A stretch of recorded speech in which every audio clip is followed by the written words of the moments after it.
In the pockets of emotion, this is a term that I've coined. It's those moments of remembrance. We're not just out to throw in a few plants and candles. We're out to do what? We're going to transact that property and make some money, aren't we? You gotta make them remember your property if they're looking at a variety of them. So what we need to do, what our job is to create remembrance. Give them these little pockets of emotion, those surprises, right? The thing I like best about Karen Schaefer is that not only is she very knowledgeable and has a lot of good information, but she presents it very well. I'm looking for you to learn how to do a service that you can do tomorrow when you get home to make money, okay? Now in the dining room, you have a lot of opportunity. As you can see behind me, I have chosen to use a very small table and a couple of small chairs. We reuse a lot of different items often, and we'll use them in different ways because as an investor myself, I always like to get the most bang for my buck, and you and your customers will want the same. So you can see just by adding these 3 additional simple items to the room how much bigger and brighter it looks and how much more appeal it will actually create for your customer.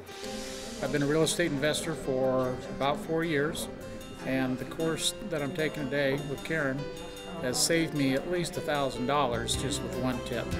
Both Bill Bronchick and Terry Bryan have given her tons of praises from people like that. You can't put a dollar value on. You know she's getting results, and you know she's going to be worth what she charges. Have most of you had a chance to look in the back of the room? Were you surprised when you came in that this wasn't just a plain old blank room? Were you happy about that? These are actual items that I use in my staging. So I didn't run out and just buy a bunch of stuff just for you. These are things that I use every single day. Many of them were literally just pulled out of houses or used in houses just very recently. So I really wanted you to get an idea as to what I use each and every day when I go out and stage. Everybody is really doing a great job now. They're sort of getting it. You can see after you do it a few times, initially they're all like, oh no, I can't do this. But you just keep moving, and now, as they're on their 3rd turn, everybody's doing it fabulous. There's color, continuity, theme, and flow, not only in the individual rooms, but they're actually intuitively doing it throughout the house. So you can see with just a little bit of practice and patience, you will eventually become an extraordinary stager. So what I would suggest though is these are still too far apart for my taste, right? And then I don't know that I really need to have both of these out and so balanced. So what I might be tempted to do is kick this back here, do another chair here, put this over here and set something on top of it, like a pillow, add a pillow or 2 to the chair, throw one over here, do another pillow in the front, like this, and now we're starting to create something. Before it was pretty good, right? But now we're starting to create something that actually makes it more into a little bit of a theme. Tremendous, good, hands-on step from A to Z, from the warehouse and looking at all the different items and things that were there to actually live working in the homes themselves was just tremendous. So Tina, already 10,000% better, right?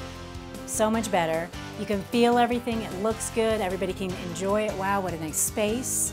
What I would do is probably, like Jerry said, we're not going to move the clock because those can be a little touchy.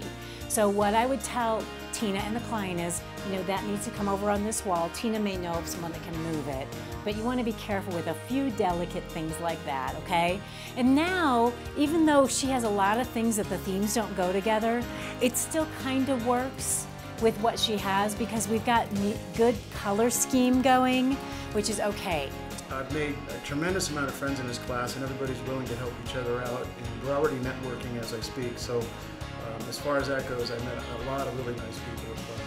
There's truly no one better than Karen who's more committed to my success personally as a property designer and to the success of her students. She truly cares about us and how successful we are, and she gives us everything that we need to succeed. In Napoleon Hill's Think and Grow Rich, Chapter 8, he talks about masterminding. And all I want to tell you is make sure that you read that. If you'd like to get it from me online, just send me an email and we'll post it on the website for you to listen to. But he talks about when Firestone and Ford and Napoleon Hill, there's quite a nice little mastermind group for you, isn't there? just the three of them used to get together and powwow. Were they who they are then? No. That's the strength of building your team. It's the strength of being a leader, a strength of masterminding. Okay, so that's what I'll tell you about that when I say go out and create something. You can create things with 2 or 3 other people, right? Look what Pete and I created. Look what Julie's created with us. Take a look at that. Isn't that powerful? With what we've learned, I think that tomorrow we could go out and we could stage a home, and we could do it very effectively. You want them to touch and use as many things as they can. Those are pockets of emotion for them. That's what appeals to them emotionally and personally.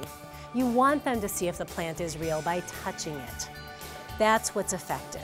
You've got to get inside of them. You have to make it more emotional for them. And you have to involve them.